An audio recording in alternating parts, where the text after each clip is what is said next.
Guys, welcome to the PPL draft analysis for the Immunity Idols, featuring Mountaih, that's me, and I'll be the coach of the Immunity Idols this year. It's an honor to coach such a distinguished franchise, to be honest, and it makes me proud.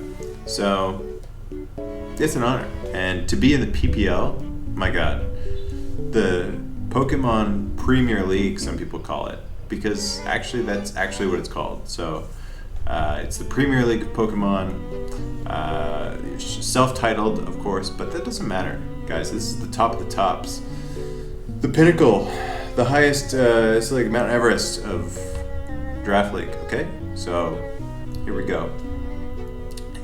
We're breaking it down. Number one, guys, we're getting right into it. Slowking Galar. That's my first pick. Let's do a little context first. So, hi, I'm Mountaih. Typical Mountaih. And today I had 13th pick of 14 in the PPL Draft League. And, 13th is pretty good. Sorry, second last is pretty good, because going last in a snake draft league, snake draft, you get 2 picks in a row, right? It's the same as going first, in that sense, in a way. And going second last, well, I just kind of have to look at what number 14 has, which was Pokeaim MD, medical doctor. I have to look and say, Pokeaim might not want Scizor, so I can probably pick my other guy first and then pick Scizor after he picks, type of thing. So there's a certain advantage to going close to the beginning or the end of the draft, and a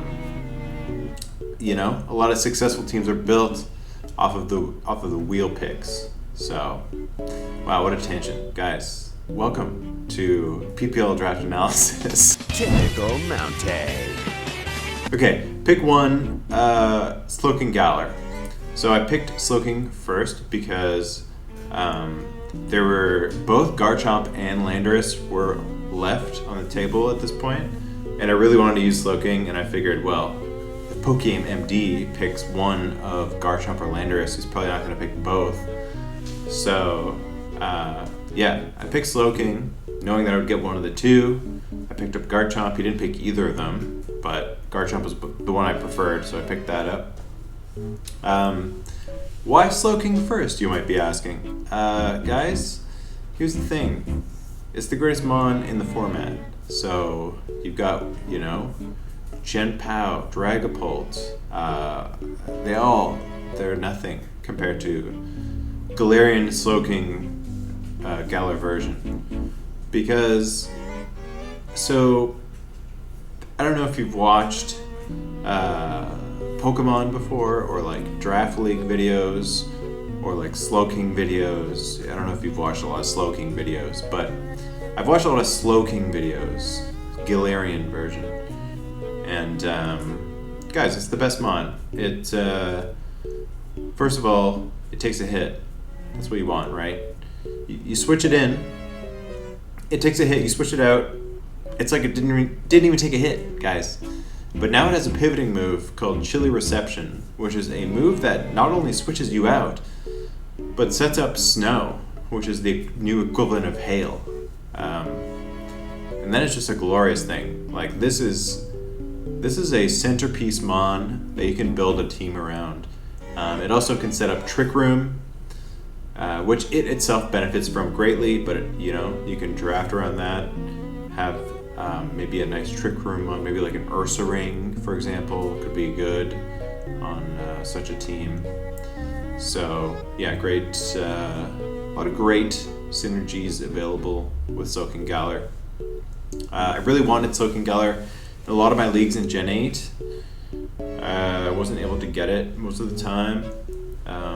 Only ever drafted it once, and was like blown away by how good it was. And I always hate prepping against it and facing it, just because not only can it like switch in really well, but you can't switch into it.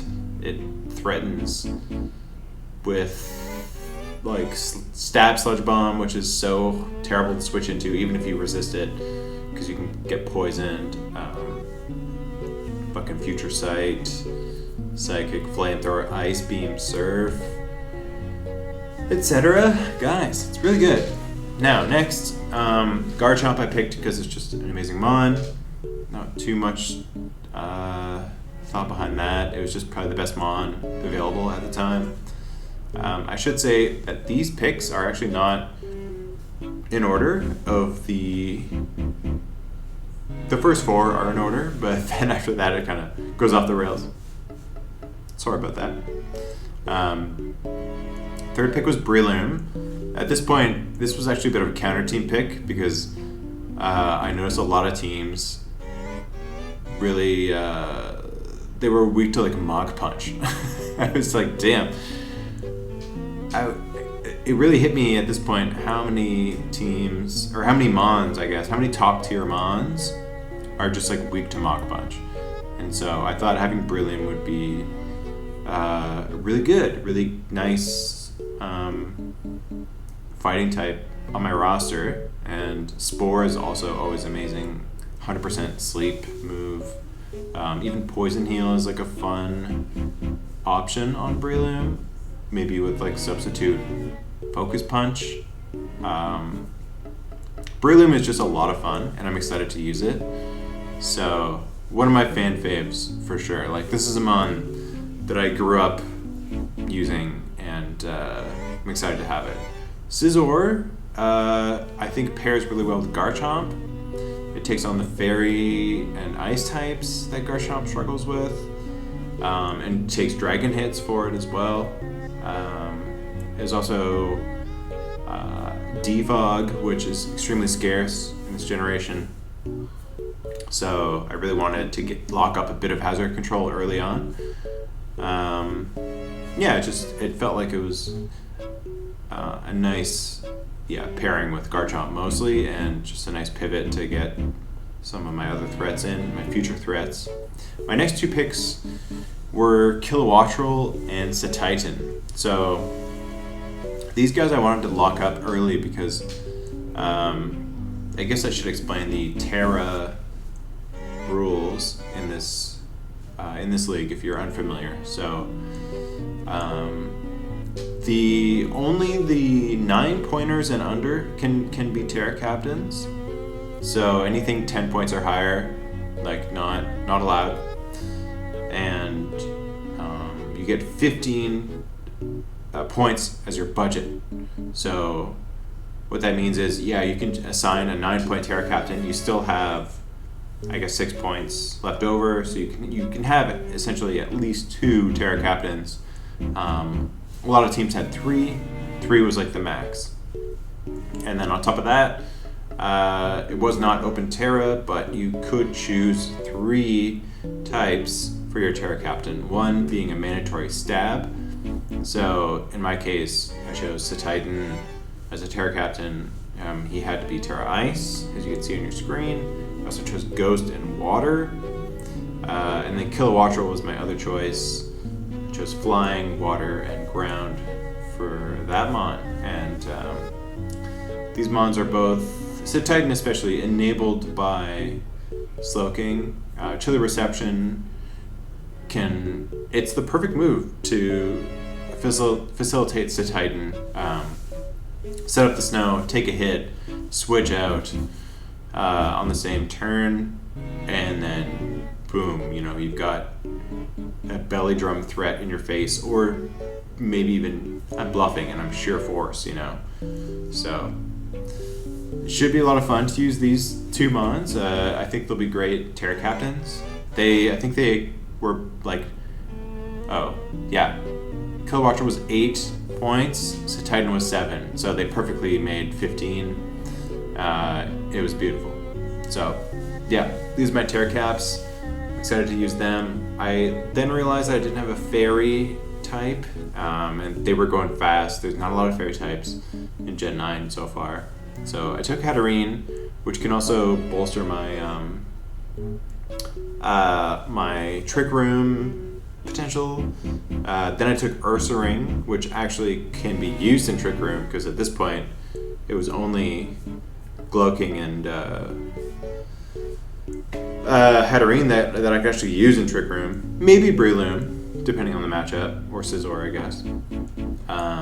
But yeah, Ursaring, you know, coming in fucking Flame Orb. He's basically Ursaluna Jr., right?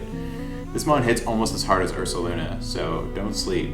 Don't sleep, please. No, you're not gonna want to sleep. Yeah, stoked for these two mons. I had Ursaring in my last league pack. It impressed me a lot. It was only 7 points, which I feel like is a good deal for Ursaring. It's fucking good. It's so good. Then I realized I folded to every single dark type in the game because my fairy type is part psychic and my fighting type is Breloom, which isn't known for its bulk. So I needed something that could take some dark hits. I went with Tyranitar. I also needed a Stealth Rocker quite badly because I did not want to rely solely on Garchomp as my hazard setter. That seems like a waste of his talents. So, yeah, we got Tyranitar to shore up some of the things that the team was lacking. Good Dark Resist and Stealth Rocks, mainly. The Sand doesn't help with a lot of my guys. I didn't get Tyranitar for the Sand, okay? Garchomp and Scizor and Slowking don't mind so much because, I mean, 2 are immune and 1 has Regenerator, so whatever. So I wasn't so concerned about it. And Breloom, you know, it might force some safety goggles, but then I will know. Like, if your Mon is in Sand and has safety goggles for Spore, but he's not taking Chip, I know I'm not gonna use Spore on you then, right? Hashtag genius. Next, Alomomola and Drifblim. These are my last 2 picks. I needed like a bulky water type. I've never used Alomomola. It got nerfed pretty hard. It lost Scald, it lost Toxic. I think it had Knockoff even in the previous gens, which is actually pretty amazing when you think about it. This mon was fucking good. But it was only 5 points. So, yeah, fuck it. I took it. I think it's pretty possibly underpriced. 5 points, like, it's incredibly bulky. Regenerator plus Wish plus a pivoting move because I can use Baton Pass on it. As long as I don't boost my stats, I can use Baton Pass to pivot essentially. So set up a Wish, take a hit if I'm outsped, which I usually will be, and then pivot into something that can receive the Wish while regenning out any damage I took, you know? So I'm excited to use this mon. It's like pretty kind of boring on paper, but I think it's gonna do the job really well. And then lastly, Drifblim. Yeah, bit of a ground weakness I had until I got this mon. So he shores that up a bit. Got another Defogger, Ghost type, which I didn't have, so I can spin block if I need to. Yeah, and like Strength Sap is really nice. Unburden can be used in creative ways. Drifloom has a lot of potential. I can't say I've used it before or am like, you know, planning big things with it. It just kind of suited my team well. So, but I'm sure it'll come to a few games and perform, do what I need it to do, guys. So that's my team. Hashtag immunity idols, hashtag hashtag no problem. I don't know why I'm hashtagging everything, guys. There's gonna be no hashtags really anything to do with any of this other than position hashtag 13 on the right. Yeah, so I guess, you know, a lot of you guys might be new actually. So hi, you know, welcome. It's a bit late for this. I'm not doing this. Thanks for watching, and you know, see you for week 1. I play Lars, aka El Scizor. He's an amazing player. He's got a dub over me. We play each other in Champions of Galar in Generation 8. And he's an amazing player. And I'm looking for a bit of revenge. So tune in for my next battle, which will be week 1. And yeah, see you there. Bye.